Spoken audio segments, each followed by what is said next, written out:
ये है talks news network और आप देख रहे हैं पॉलिटॉक्स, राजनीति का कच्चा चिट्ठा। एक बार फिर आपके सामने आप देख रहे हैं यहाँ पे इस लॉकडाउन के अंदर में जिस प्रकार से सरकार न उस पर वैक्सीन है, न ऑक्सीजन है, न उसके पास वेंटिलेटर है, न अस्पताल है, न बेड है, न खाने के लिए लोगों के लिए खाना है। लोगों को आपने देखा होगा जब लॉकडाउन हुआ था, आनंद बस टर्मिनल पर हजारों लाखों की संख्या में लोग थे, उनको यही किसानों ने खाना खिलवाया।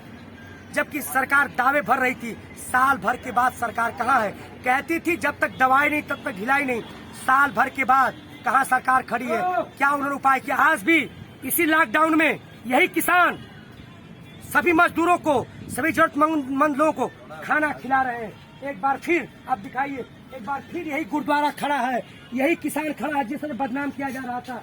निश्चित रूप से इस शर्म की बात है, आज कहीं मंदिर नहीं दिख रहा है, कहीं मस्जिद नहीं दिख रहा है, कहीं चर्च नहीं दिख रहा है, और कहीं इस देश में दिखाई दे रहा है मुश्किल के वक्त तो सिर्फ गुरुद्वारा और किसान।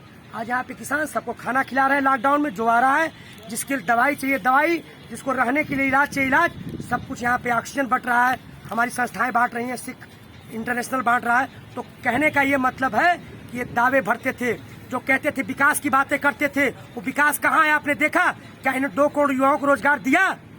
ये कहते थे कि हम स्वामीनाथन आयोग की C2+50 लागू करके किसानों की आय दुगुनी करी, किया इन्होंने मैनिफेस्टो में लाए थे। लेकिन किसान जो स्वामीनाथन आयोग की C2+50 थी उसको नहीं दे करके, उसमें किसी ऐसे कानून की जरूरत नहीं, रात में अध्यादेश लाके इन्होंने कानून पास किया। क्या देश के साथ न्याय किया? कहीं न कहीं शोषित वंचित को मारने का प्रयास किया जा रहा है। जिस तरह से दाम बढ़ रहे हैं हर चीज के, वो पैसा कहाँ जा रहा है? जो विश्व से मदद आ रही है वो पैसे कहाँ जा रहे हैं? क्या जरूरतमंदों को मिल पा रहे हैं?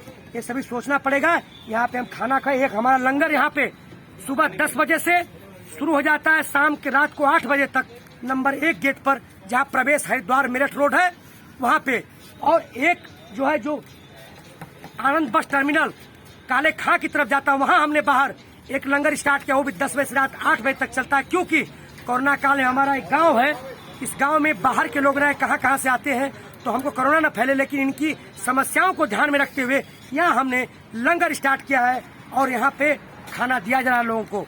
सोचिए एक बार फिर, सत्ता परिवर्तन इलाज नहीं, सत्ता परिवर्तन के साथ व्यवस्था परिवर्तन की बात होगी। दाढ़ी बढ़ा लेने से कोई रविन्द्रनाथ टैगोर नहीं बन जाता, आपने देखा होगा बंगाल में, और बाल मुड़ा लेने से कोई चाणक्य नहीं बनता। अब भारत माता की जय कहने से कोई सरदार भगत सिंह नहीं बन जाता। सोचिए 70 साल से हमारे कांधे पे हल था, लेकिन हमारी समस्याओं का हल नहीं, हमारी समस्याओं का हल नहीं। एक आदमी रोटी बेलता है, एक खाता है, एक रोटी से खेलता है, फिर भी भारतीय संसद मौन है। आखिरकार 1947 में भारत तो आजाद हुआ, लेकिन कौन लोग आजाद हुए? जानते? शहर। आज गांव जो 70% की आबादी है, आज भी कहीं न कहीं गुलाम है। आज गुलामों की जकड़ी बेड़ी में जकड़ा हुआ है। स्वयं सभी संस्थाएं आती हैं, सब लोग मदद करती हैं। आज भी सरकार कहाँ है पता नहीं लग रहा है। ये है टॉक्स न्यूज नेटवर्क और आप देख रहे हैं पॉलिटॉक्स, राजनीति का कच्चा चिट्ठा।